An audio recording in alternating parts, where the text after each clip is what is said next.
নানা দাবিতে আজও নির্বাচন কমিশনের সামনে অবস্থান নিয়েছে ছাত্রদল। সেখানে আছেন সহকর্মী আব্দুল্লাহ শাফি। সরাসরি যাচ্ছি তার কাছে। শাফি, ঠিক 11টার দিকেই শুরু হয়েছে এই নির্বাচন কমিশন ভবনের সামনে ছাত্রদলের যে ঘেরাও কর্মসূচি, নির্বাচন কমিশন ঘেরাও কর্মসূচি সেটি শুরু হয়েছে এবং এটি মূলত গতকাল যে তারা তিন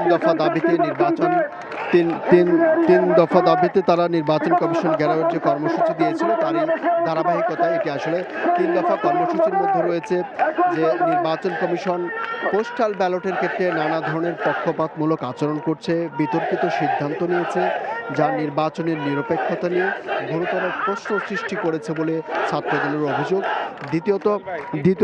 দ্বিতীয়ত তারা বলছে যে একটি বিশেষ রাজনৈতিক গোষ্ঠীর চাপের কারণে ইসি দায়িত্বশীল ও যুক্তিসঙ্গত সিদ্ধান্তের পরিবর্তে হঠকারী এবং এটিকে তারা অদূরদর্শী সিদ্ধান্ত হিসেবে আখ্যা দিয়ে তারা এবং সেটাকেও তারা স্বাধীনতা, নির্বাচন কমিশনের স্বাধীনতা এবং পেশাদারিত্বের ব্যাপারে প্রশ্ন তুলেছেন। এবং সবশেষ যে তাদের দাবিটি যে শাহজালাল প্রযুক্তি বিশ্ববিদ্যালয় অর্থাৎ সাস্টের যে সাকসু নির্বাচনের বিষয়টি, যে নির্বাচন কমিশন একটি প্রজ্ঞাপন দিয়েছে 20 তারিখেই এই নির্বাচন অনুষ্ঠিত হবে, সেটি নিয়ে তারা প্রতিবাদ জানিয়েছে এবং তারা বলছে যে এটি আসলে গণতান্ত্রিক চর্চার জন্য বেশ উদ্বেগজনক।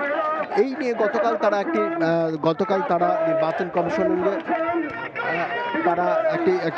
তারা মিটিং করেছিল নির্বাচন কমিশনের সঙ্গে এবং এইটার ধারাবাহিকতায় তারা বলছেন আজ যদি আসলে এটা সমাধান না হয়, মেনে না নেয়, তাহলে তারা এই বিষয়গুলো নিয়ে লাগাতার এবং সারা রাত প্রয়োজনে থাকবে।